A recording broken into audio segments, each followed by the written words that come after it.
Hi, in this video I'm going to be looking at the 14 signpost scenes in the film Die Hard, and I'm going to be doing that in order to try and show you that every great story needs these 14 signpost scenes. So where does this idea come from, this idea of these 14 standout key signpost scenes? It comes from the gifted novelist and brilliant writing coach James Scott Bell. I was lucky enough in 2013 to attend a fiction writer's masterclass in California in which James Scott Bell was the primary coach, and he introduced us, the students, to the 14 signpost scenes that he'd identified in that 3-day workshop. You'll see that James Scott Bell believes that most stories have 3 acts. That's their overall structure. And in Act 1, he believes that we should have the following kinds of scenes: a disturbance, a care package, an argument against transformation, trouble brewing, and doorway number 1. Then in Act 2, he believes that we should have a kick in the shin scene, a mirror moment scene, a pet the dog scene, and a doorway number 2 scene. And then in Act 3, he believes we should have a mounting forces scene, a lights out scene, what he calls the Q factor scene, and the final battle followed by transformation. So these are the 14 signpost scenes that James Scott Bell talks about. Okay, let's now whiz through the 14 scenes in relation to Die Hard. The first scene is the disturbance. Now what is that? That's a scene in which our hero's ordinary world is seen to be going through some kind of turbulence or disruption. So when Detective John McClane, Bruce Willis's character, arrives in LA, he is driven by this wonderful chauffeur Argyle to the Nakatomi Plaza where his wife's Christmas party is taking place, and it's in that journey that through brilliantly written dialogue, John McClane confesses that his marriage is in severe difficulty. This leads to the next of the 14 signpost scenes, the care package scene, in which we're shown just how much the hero cares about someone or something in his ordinary world. And the person that obviously John McClane cares about is his wife Holly. Now when he accesses the Nakatomi Plaza directory on a computer in the foyer, he sees that his wife Holly has signed in with her maiden rather than her marital name, and this causes him to wince emotionally. This is the care package scene. The third signpost scene is the argument against transformation, and that's a scene in which the hero considers what it's going to cost him to change, and he pushes, or she pushes, against that call. So what is the argument against transformation for Detective John McClane? Well, he's a very down-to-earth man. He's a man who's not used to opulence and power, and actually balks against those things when he sees them. And in this scene, you can see Harry Ellis, the rather slick-looking gentleman with the beard. And what he's doing here is he's talking to John McClane about the Rolex watch that John McClane's wife Holly has been given as a Christmas bonus gift for her hard work for the corporation. Her boss Joseph is in the background there watching on, not intervening. And so what we have here is our hero becoming very aware of his wife's world, the new world of wealth, opulence, power and posturing. And for a moment he's obviously going to be thinking, is it worth it trying to relate to her in a new way while she works in this world? Is it really worth it supporting her when she works with people like this, especially Harry Ellis, the guy with the slick back black hair? The fourth signpost scene is trouble brewing, and that's a scene in which something unsettling occurs, something that hints at a larger drama that's imminent. And obviously, you know, there is the quest, the main quest of the film, which is John McClane's pursuit of his wife in terms of wooing her back, being reconciled, ending this 6-month work, enforced separation that they've been on. But that soon turns into a kind of sub-quest to the main quest, because the building in which this Christmas party is taking place is now invaded by terrorists. Well, they look like terrorists, but actually they're just sophisticated thieves. And here we see at the foyer the man on the reception being shot, and the terrorists slash sophisticated thieves entering into the building, infiltrating through the front and through the basement below. The fifth signpost scene is doorway number 1, a scene in which something happens that propels the hero into an irreversible course of action. Now, what happens here is that John McClane is upstairs while the let's call them terrorists infiltrate downstairs. They break into the party, they shoot off some guns, and now John McClane realizes as something's going on, there's real trouble here. There's trouble brewing. And now what happens is he's faced with a choice. He can either go downstairs and seek to protect his wife Holly, or he can go through this door. It's a literal door, actually, to the stairwell, head upstairs and try and observe what's going on and maybe help from there. Sometimes there's a literal door that will symbolize this doorway number 1 or even doorway number 2. The sixth signpost scene is called a kick in the shins, and that's a scene in which your hero experiences an emotional jolt in which the stakes for him or her get higher. Now, I think this particular moment is quite soon after John McClane has made the decision not to go downstairs and protect Holly, but to go upstairs and to take a higher view of what's going on to see whether he can actually rescue people. He goes downstairs to see what's going on, and he hides, and from his hidden position he sees Hans Gruber, acted by the late and much missed Alan Rickman, shooting Holly's boss, the head of this, or a director of this corporation that Holly works for. And I think it's at this point there's a severe jolt for John McClane, because he realizes, okay, these guys don't only just mean business, they are really seriously dangerous too. And so now the stakes definitely have got higher, and this is a kick in the shins, not just for Joseph, who gets killed, but also for McClane, because he realizes what he's up against. The seventh signpost scene is called the mirror moment, a scene in which your hero takes a good look at themselves and realizes what is required of them. Again, sometimes this kind of scene can happen in front of or alongside, adjacent to an actual mirror to signify that it is a mirror moment. And in the case of Die Hard, that works. I think more recent films, if they tried to do it, or novels or stories, it would be regarded as more contrived. But I think there's an innocence about Die Hard's brilliance that makes it workable here. And I think this is where Sergeant Al Powell comes in. Al Powell talks to John McClane on a pretty frequent basis. They almost become friends and bond over their mutual challenges. And here we can see John McClane having a mirror moment with the wonderful Sergeant Al Powell as he talks to him on his radio. The next scene is one of my favourite scenes, signpost scenes, in James Scott Bell's Taxonomy. Scene number 8 is the pet the dog scene, and that's a scene in which the hero takes time out to provide help for someone in trouble, often at a great personal risk to the hero.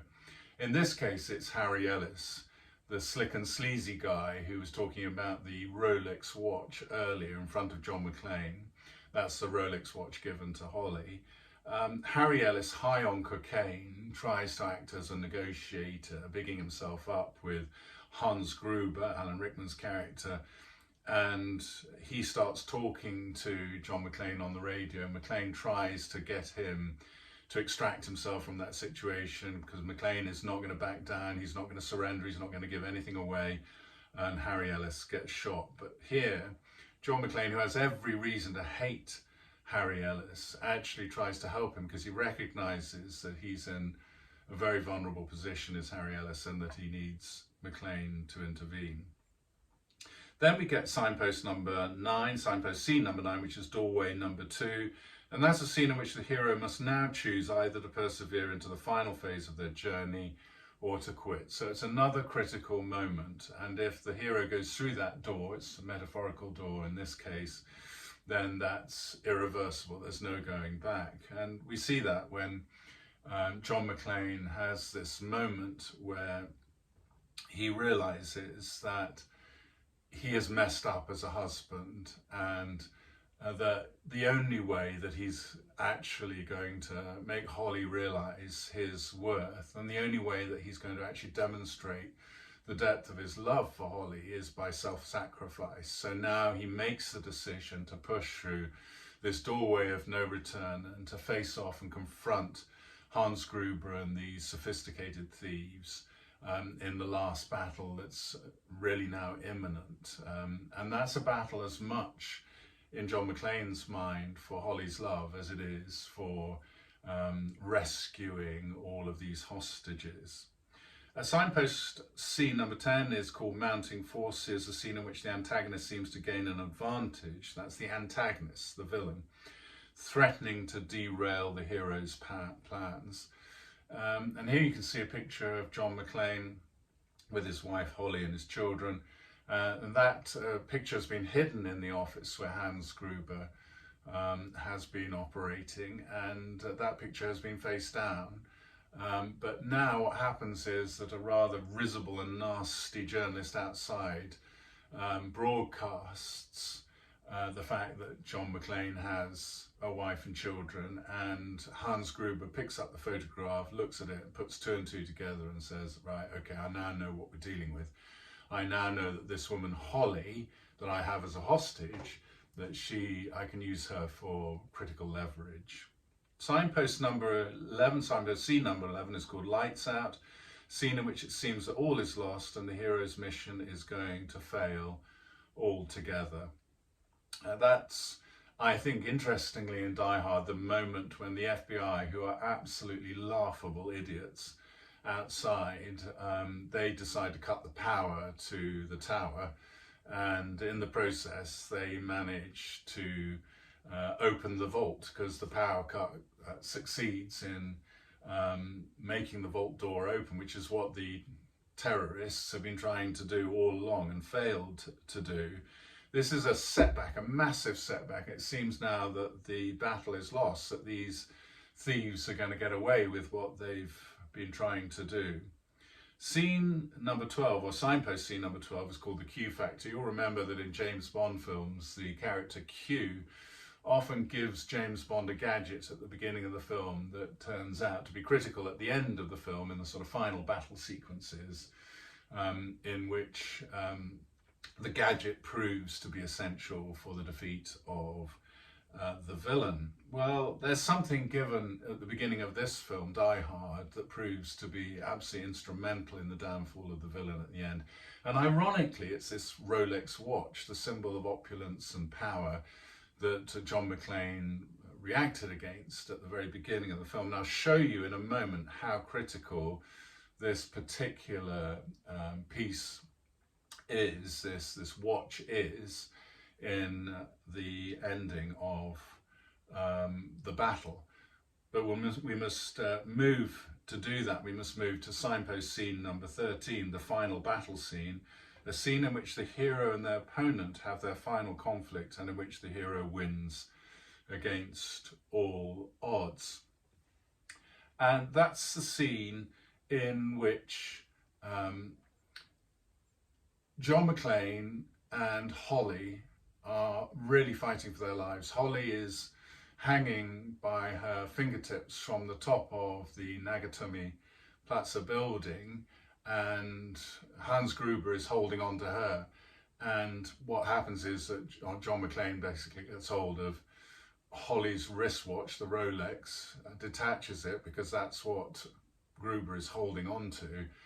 And when the watch detaches from Holly's wrist, so Gruber detaches from Holly and falls to his death. And that's kind of the end of a final battle scene that lasts a few minutes actually, and in which McClane disguises and hides a gun, a pistol, behind his head, at the top of his back, nape of his neck, by duct tape.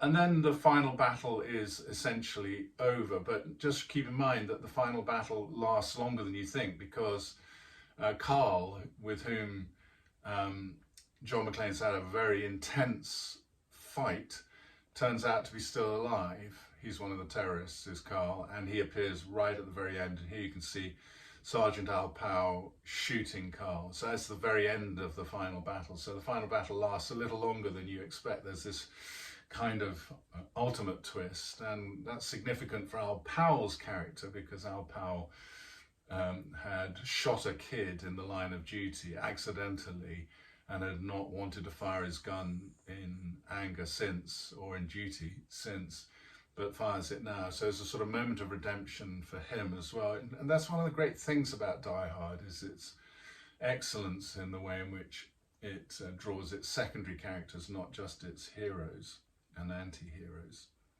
The final 14th signpost scene is transformation, and keep in mind that in the best stories there's external transformation and there's internal transformation. The external transformation of John McClane, the hero of Die Hard, is signified by his vests. So at the beginning and up until midway, really, in Act 2, he's wearing a white vest.